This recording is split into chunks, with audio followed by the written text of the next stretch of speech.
And it gets so damaged that it's traumatized. The consciousness is going like crazy trying to repair it and whatnot. And then it creates a resonance because of fear. It's so traumatized. This is just one instance that it can't remember anymore. It doesn't believe in the system. How can this be happening? And its defense to its fear is to try to take control, anger, aggression. Suddenly the consciousness is played out between cells that, hey, no, you're part of us. No, I'm not. I don't trust you, any of you. Becomes immortal. It creates that gene. It starts to use more abilities than it should in relation to other cells. Starts to hurt them. And the consciousness grows in scalar relation from, and this starts at the atomic level, people, below. Next thing you know, it's tissue that it's focused on, rather than the cell. And tries to take over the tissue. It doesn't care about the tissue. That's why you have a lesion. It's a war. It's killing other cells. Otherwise you wouldn't have a lesion or an ulceration. And then the consciousness goes after other cells to try to make them cancerous, to grow in the body. And it would have to seduce the cell to leave the system it's already part of by traumatizing it, seducing it. Look what I can do. Look, I'll scare you. Look, I could kill you right now, but look, do you want what I can do? And the cell has no idea. The cancer just wants to take it over so it can make another scalar jump, so it can use it to see itself as I, and that is it. That's what cancer is. The body tries to attack it because it recognizes that it's a foreign resonance now. It just becomes an internal battle. But when you correlate what happens with cancer, and I have, of people that have spontaneously healed, or they call it spontaneous remission, they've all done different things. There are people that try procedures. I'll take 10,000 milligrams of vitamin C a day, like Linus Pauling suggested.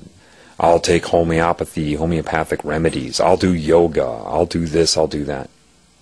And so there are very different people that have done these different procedures that have avoided chemotherapy and radiation treatment, which is just another war.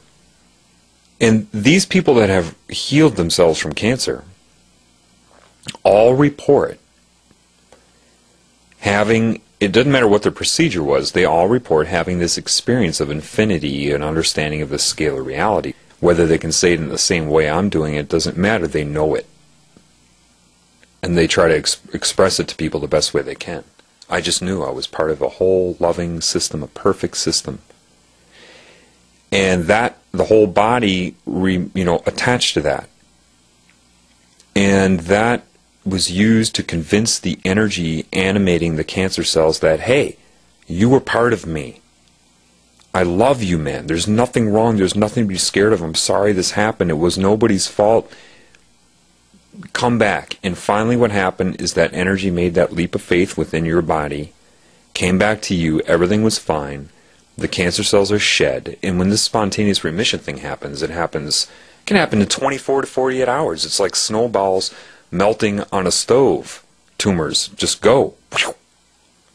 No chemicals can do that, no medicine, no chemotherapy, no radiation treatment, no immune system. This is something different. And cancer is something different. It's separation. When the cancer recruits other cells, how does it do it? Ultimately, it uses all the tactics to scare it, intimidate it, seduce it, entice it. What ultimately happens when it becomes a cancer cell is what? Well, remember, each cell has its own consciousness, and part of that consciousness sees itself as I, and the other part is utilized by you to see yourself as I. Or the organ to see itself as I, that type of deal. Cancer disconnects it from that and plugs into it, so it still has its own individuality, but the other part of it is used by the cancer consciousness to see itself as I. It unplugs you from the cell, from you, and plugs into the cell to see itself as I, and that's what a tumor is. Now, Your cells obviously are connected to you in more ways than just consciousness. There are other dimensions, other realms. When it becomes overwhelmed by cancer, it forgets that until people have this scalar, this event of infinity of understanding. That's the connection to the Creator, the love. That which created everything.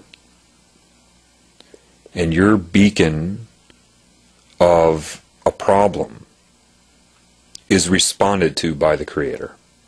Now here's the deal. Time is related to scale as well.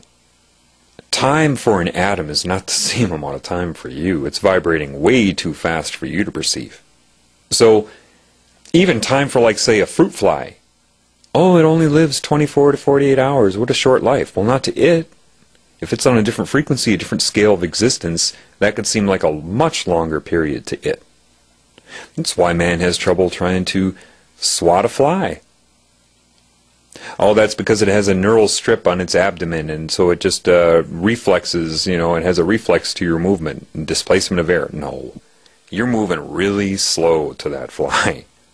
And because your relationship of time relates to your perception of depth, if you're on, say, one side of a room that has a 15-foot distance between two walls, and you look at that, you perceive it in relation to your frequency of existence, your relation to time, and that's how you perceive depth. It will take me 2 seconds, 3 seconds to get to the other side. However, a fly looks 15 feet across the room, and its relationship to time, its relationship to depth is different. Even though it may arrive there faster than you, it does not seem that way to the fly. It sees it as a very long distance away compared to how you perceive it. Imagine being a giant that's 800 feet tall, standing on top of a mountain. Well, how far apart would those mountains really seem to you if you were that big? Much closer together than you would perceive it as your size, right? But say you were able to run to the other mountain, or somehow move yourself with wings faster than the giant could get there. Or observe the giant walking from mountain to mountain. As a human and seeing a giant that big, it may look really slow to you, but its perception of time is just normal. It's just right. So you would appear to be really fast to it. That's why larger things may appear to move slower, but from their relationship to time, they're not moving as slow as you perceive them to be. So even something like a cat will have a slightly, just a slightly different perception of time than you. You are slower to your cat than it is to you. That's why a cat is more able to quickly grab a fly out of the air. It's not that it perceives itself to be moving any faster than it would if it were your size. It's just moving just right, what it's able to do. The fly is moving slower to the cat than it is to you. Do you understand? And so what this creative love force, I'll call it God, okay? It's easier to just say God for now. That's not what it is, but I'm just going to call it God for simplicity. God immediately put into my mind that the whole idea of physics and chemistry and the periodic table is missing one element for quantitative. Not that it matters, and that is the element of time, which is just that. It's the scalar jump from atoms to molecules to tissues to everything is missing the element of time. Why am I telling you this? Well, so if you know that, then if you go through some sort of cancer in your body, and even if you have a spontaneous remission that took 48 hours, amazingly fast for the tumors to dissolve, from your cell's point of view, that was not 48 hours. That was a long, drawn-out process. And then when the spontaneous remission happened, it was just as instantaneous for the cells as it was for you, and that's the true nature of love and God, is that it's instantaneous. It will have a scalar effect all the way